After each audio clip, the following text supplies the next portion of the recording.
Oke, selamat siang para pendengar setia. Saya Adil Fajri dan selamat datang di episode spesial podcast Generasi Bela Negara. Hari ini saya memiliki kehormatan untuk berdiskusi dengan 6 narasumber yang luar biasa. Mereka ini adalah para calon ASN yang saat ini sedang menjalani pelatihan Latsar CPNS di Kementerian Pekerjaan Umum, Bappekom Wilayah 7, Banjarmasin. Setelah evaluasi dan padi KPK, kita masuk di seri distance learning. Ini sudah hari kelima kita distance learning kan ya. Nah, bagaimana sampai sejauh ini? Aman? Ya, saya rasa aman lah ya. Bagaimana sampai saat ini materi-materi yang disampaikan oleh guru-guru kita sangat bagus ya. Ya, saya harap kita bisa mempraktekkan materi-materi tersebut di kehidupan kita bermasyarakat. Dalam 20 menit ke depan, kita akan menyelami 4 topik fundamental yang sangat relevan dengan tantangan kebangsaan masa kini. Yang pertama, tentang wawasan kebangsaan dan bela negara. Yang kedua, tentang analisis isu kontemporer. Yang ketiga, tentang pembinaan sikap dan perilaku. Dan yang keempat, teknik analisis isu. Mari, mari, saya perkenalkan dulu para narasumber kita hari ini. Yang pertama ada Aisyah. Halo, perkenalkan saya Aisyah dari BPBPK Kalimantan Barat. Terima kasih. Oke, Aisyah. Berikutnya ada Alisa. Halo, selamat siang semuanya. Perkenalkan, saya Alisa dari Unit Kerja BPPPK Kalimantan Barat. Oke, Alisa. Berikutnya ada Sandika. Halo semuanya, perkenalkan saya Sandika dari Unit Kerja BPPK Kalimantan Tengah. Oke, Sandika. Berikutnya ada Arya. Halo, perkenalkan saya Maria dari BPPPK Kalimantan Barat. Berikutnya ada Aldia. Halo, perkenalkan saya Aldia dari Balai Penataan Bangunan Prasarana Kawasan Kalimantan Timur. Oke, Aldia. Berikutnya ada Alfreda. Halo, perkenalkan saya Alfreda, saya dari Unit Kerja BP2JK Kalimantan Barat. Nah, itulah narasumber kita pada kesempatan ini. Untuk saya sendiri, saya Aidil dari BPBPK Kalimantan Utara. Baik, mari kita mulai diskusi mendalam kita dengan topik yang sangat fundamental, yaitu wawasan kebangsaan dan bela negara. Aisyah, saya ingin memulai dengan pertanyaan yang cukup reflektif. Setelah mempelajari perjalanan panjang sejarah perjuangan bangsa kita, mulai dari era penjajahan Belanda hingga terbentuknya berbagai organisasi pergerakan nasional, aspek mana yang paling menggugah jiwa kebangsaan Anda? Sebelumnya terima kasih Mas Aidil. Kalau dari sudut pandangan saya ya, yang paling berkesan itu transformasi perjuangan bangsa Indonesia dari era VOC pada tahun 1602 yang dimana mereka menguasai kerajaan Nusantara untuk mendapatkan keuntungan ekonomi dengan menguasai perdagangan di Nusantara. Seiring berjalannya waktu, VOC memperluas kuasaannya dan akhirnya mengalami kebangkrutan dan diambil oleh kolonial Belanda atau Netherlands Indie pada tahun 1800 dengan sistem tanam paksa sehingga etis politik yang justru melahirkan kaum intelektual. Baik, tadi ada VOC dari tahun 1602 sampai tahun 1800. Lalu tadi ada etis politik ya. Ya, sangat menarik. Mungkin Alisa, saya melihat Anda mengangguk tadi ya. Bagaimana pandangan Anda tentang ironi dari etis politik ini? Apakah ada pembelajaran khusus yang bisa kita ambil untuk konteks masa kini? Baik, mungkin izin menjelaskan tentang etis politik ya atau politik etis. Eh, di mana di politik etis itu terkenal dengan trias van Deventer. Di mana di trias van Deventer itu ada tiga hal yang terkenal. Yang pertama itu adalah irigasi, emigrasi, dan juga edukasi. Nah, secara tidak langsung adanya gerakan politik ini itu menciptakan tokoh-tokoh besar yang menjadi pergerak kemerdekaan di Indonesia, yaitu Soekarno dan juga Muhammad Hatta.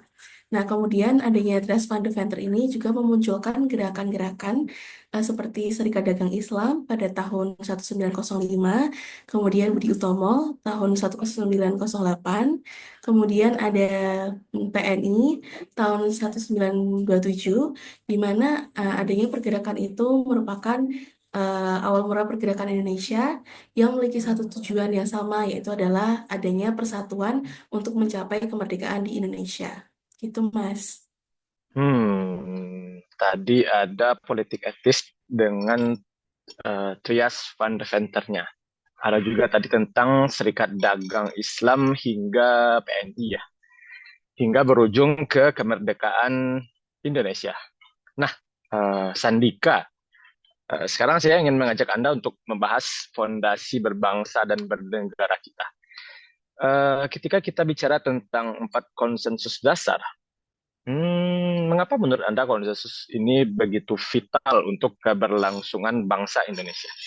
Baik, mungkin 4 konsensus dasar fundamental ini yaitu dari Pancasila, UUD NRI 1945, NKRI, dan Bhinneka Tunggal Ika. Nah, dan kenapa hal ini penting? Karena kita bisa melihat kasus negara-negara sebelumnya yang terpecah, seperti Uni Soviet, Yugoslavia, dan Cekoslovakia, serta United Arab Republic. Nah, di sini kita jadi paham seberapa pentingnya konsensus ini bagi keutuhan sebuah negara. Seperti kata Bung Hatta, jatuh bangunnya negara ini sangat bergantung dari bangsa ini sendiri. Begitu, Mas Aidil. Jatuh bangunnya negara ini sangat bergantung dari bangsa ini sendiri. Mungkin ada tambahan dari narasumber lain? Ya, izin menambahkan, Baik, Mas baik. Aidil, saya punya pendapat. Menurut saya ada berbagai tantangan yang sekarang sangat kompleks isinya. Ada perubahan tatanan geopolitik global, ketidaksepakatan terhadap ideologi Pancasila, transisi demokrasi yang belum tuntas, ada juga masih banyak kemiskinan, juga kesenjangan pendidikan, dan belum dipahaminya wawasan Nusantara. Tambahan itu. Oh iya, baik. Poin yang sangat bagus. Mungkin selanjutnya. Aldia, di tengah kompleksitas tantangan yang disampaikan Arya tadi,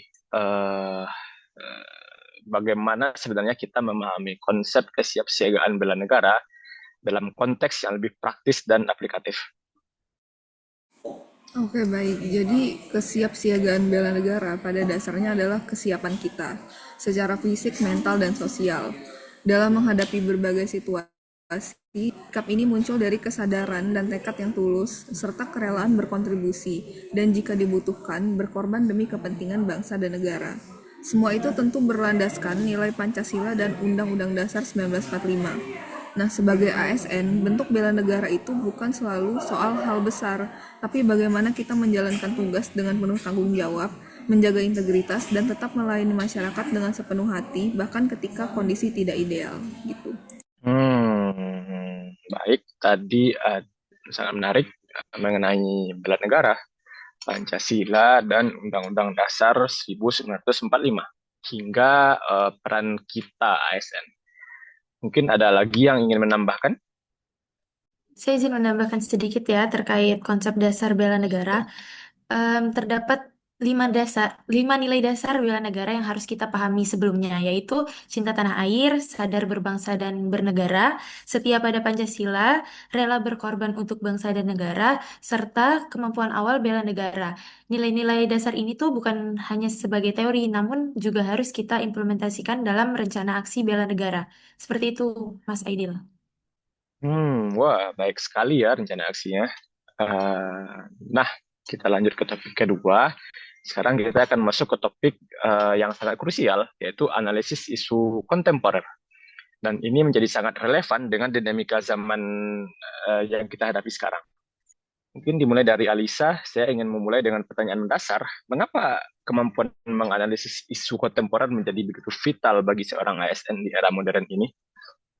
Baik, esensi dari modul 2 ini bagi kita sebagai ASN ya, kita harus memiliki kepekaan dan juga kepedulian terhadap sekitar, di mana di kemudian kita juga harus bersedia untuk memberikan kontribusi nyata dengan mengembangkan kemampuan berpikir kritis dan juga kreatif, terutama dalam menghadapi isu kontemporer yang nantinya berpotensi untuk menimbulkan AGHT, yaitu ancaman, gangguan, hambatan, dan tantangan yang nantinya akan berpengaruh kepada keutuhan dan juga kedaulatan NKRI.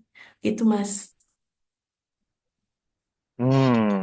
Tadi tentang AGHT yaitu ancaman, gangguan, hambatan, dan tantangan yang nantinya berpengaruh terhadap keutuhan dan kedaulatan NKRI. Baik, selanjutnya Sandika, sekarang mungkin kita sedikit lebih spesifik. Dari sekian banyak isu yang mengancam bangsa ini, bisakah Anda menjelaskan isu-isu strategis kontemporer yang paling mengkhawatirkan dan mengapa itu begitu mengkhawatirkan dan begitu berbahaya? Baik, ada 7 isu utama Mas nih yang mengkhawatirkan, yaitu korupsi, narkoba, terorisme atau radikalisme, money laundering, proxy war, dan miscommunication dan konflik kepentingan. Nah, ditambah lagi isu global seperti multipolarisasi, kekuatan dengan adanya BRICS dan juga perang dagang serta perubahan iklim. Tadi ada 7 isu utama, lalu dilanjutkan dengan isu global seperti multipolarisasi dan BRICS gitu. Mungkin kita ke Arya. Arya mungkin coba bisa jelaskan sedikit tentang apa itu BRICS. Oke, Bang.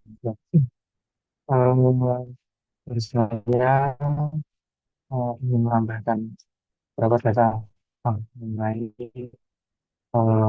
pembahasan BRICS. Yang pastinya berkaitan dengan situasi global. Mari kita lihat pergeseran dari era unipolar dominasi Amerika Serikat menuju sistem multipolar. BRICS ini punya 10 negara utama plus 8 mitra dengan 24 negara yang ingin bergabung. Asia Pasifik menguasai 60% dari GDP dunia dan 48% perdagangan dunia. Yaitu beberapa data yang saya kumpulkan untuk menambahkan. Ya menarik ya. Tadi ada BRICS dengan 10 negara, 8 mitra, dan 24 negara lain yang berminat bergabung. Lalu tadi ada 60% GDP dunia ya. Luar biasa. Tadi seperti yang disampaikan oleh Sandika, tadi ada isu utama, terus BRICS, dan juga isu global lainnya. Mungkin lanjut ke Aisyah, bagaimana dengan isu-isu global yang mempengaruhi Indonesia? Oke, kalau dari pengetahuan saya, salah satu isu-isu global yang mengkhawatirkan Indonesia, salah satunya masalah perbatasan NKRI yang menyangkut kejahatan lintas negara yang kompleks dan memerlukan penanganan khusus. Seperti kasus pada transnational crimes dengan Malaysia, Timor Leste, Papua Nugini, Filipina.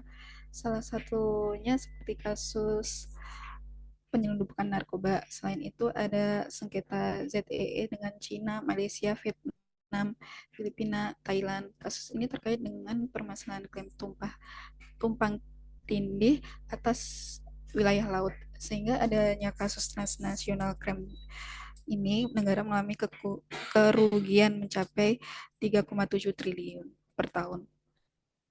Itu Mas Aidil. 3,7 triliun per tahun ya.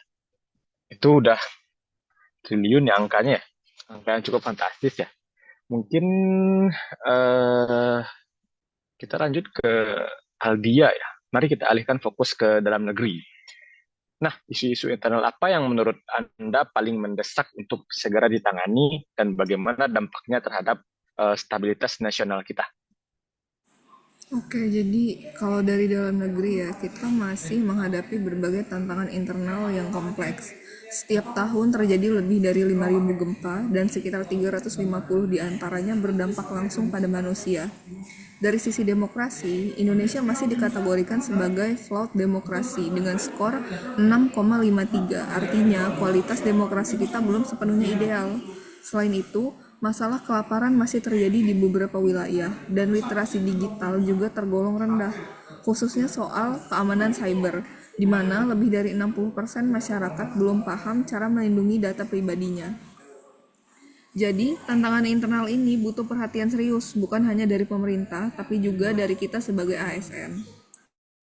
Wah, tadi saya dengar tadi ada 5.000 gempa ya. 5.000 itu Kalau dalam setahun 365, ya hampir 20 kali gempa ya dalam dalam sehari ya di Indonesia. Tadi juga ada tentang demokrasi, terus tentang literasi digital gitu. Nah, itu sebuah tanggung jawab yang besar bagi kita sebagai ASN gitu. Nah, mungkin Alfreda ada tambahan? Ya benar sekali apa yang disampaikan tadi sama Mbak Aldia ya. Mungkin sedikit tambahan dari saya terkait literasi digital itu berdasarkan data masyarakat Indonesia mengakses internet selama 8 sampai 11 jam per hari. Tapi minat baca masyarakat Indonesia menempati peringkat 60 dari 61 negara. Hal ini menunjukkan banyaknya waktu dalam jaringan namun tidak diiringi dengan kebiasaan membaca yang produktif. Ditambah lagi hasil PISA 2023 itu menempatkan Indonesia di peringkat 68 dari 81. Hal ini menunjukkan tantangan serius dalam aspek literasi dan pemahaman informasi di era digital. Terima kasih, itu aja. Wah, tadi dari 81 ya. Luar biasa. Luar biasa. Mungkin kita lanjut ke topik selanjutnya. Sekarang kita masuk ke topik yang ya sangat inovatif lah gitu. Tentang pembinaan sikap dan perilaku. Nah, di sini ada konsep yang menarik sekali yang mungkin masih asing di telinga sebagian pendengar kita. Alfreda, mungkin bisakah Anda menjelaskan dengan cara yang sedikit mudah dipahami apa yang dimaksud dengan algoritma kebangsaan?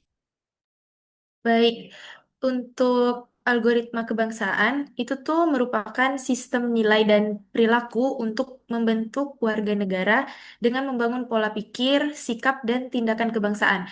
Konsep dari algoritma kebangsaan ini tuh bisa digambarkan dengan sebuah alur, yaitu input, proses, dan output. Jadi input di sini itu berupa nilai-nilai, kemudian dilanjutkan dengan proses, yaitu melalui kesadaran diri dan aksi.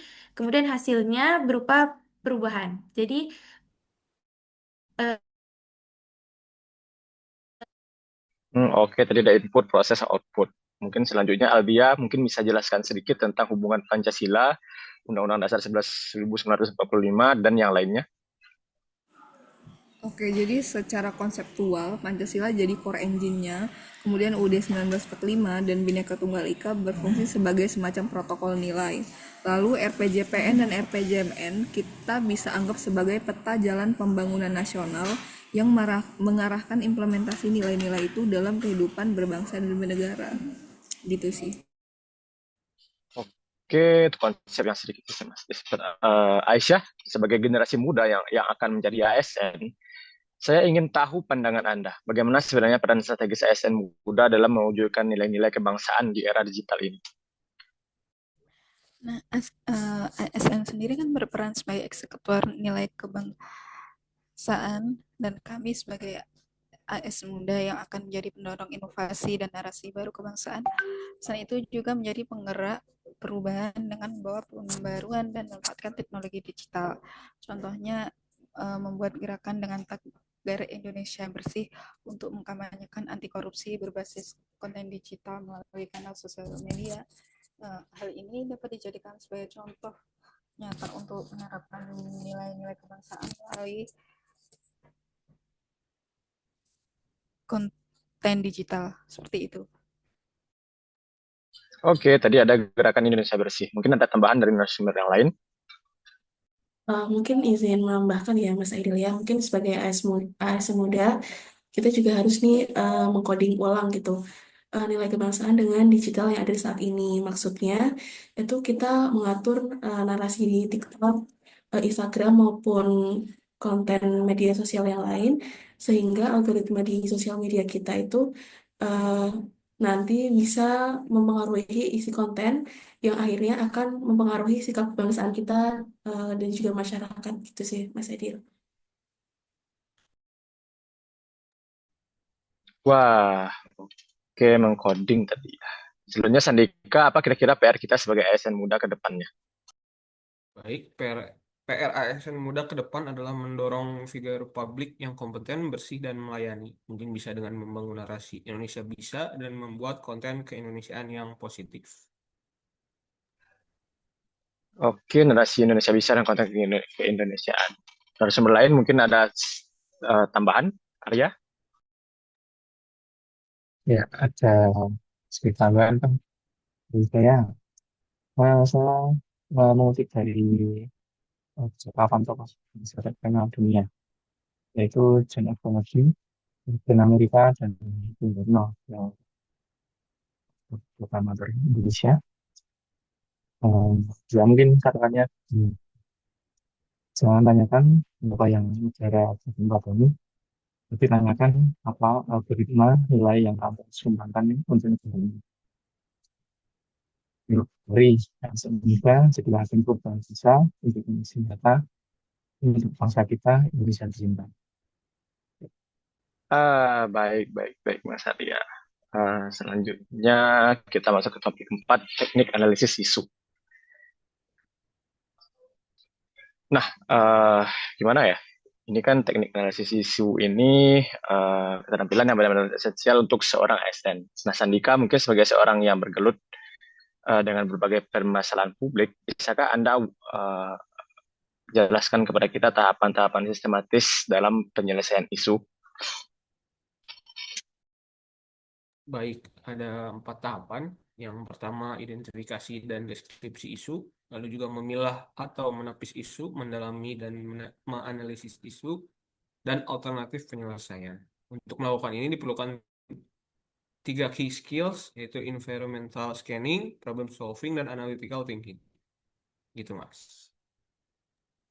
Oke, Arya mungkin bisa bantu jelaskan proses identifikasi isu.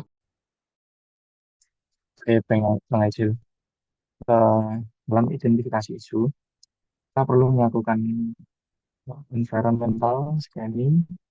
Contohnya seperti Pak John yang memberikan panjang tentang keterangan tentang informasi pastian yang mengidentifikasi masalahnya, lalu mengusulkan solusi, dibuatkan pemisahan ruang antara perokok dan non-perokok, penempatan kursi maksimal, dan pembuatan tulisan informasi yang jelas. Itu akan membuat lebih mendapatkan paling efektif.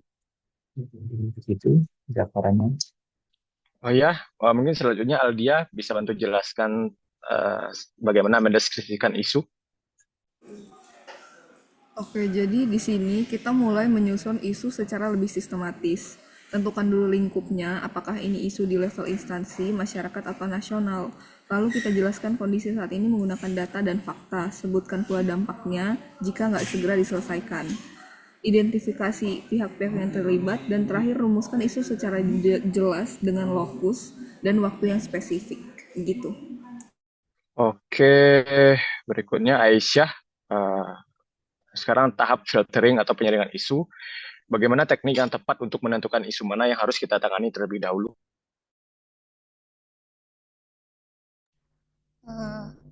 Baik, untuk teknik menapis isu itu ada 2 nih Mas Aidil. Yang pertama teknik APKL, yang kedua teknik USG.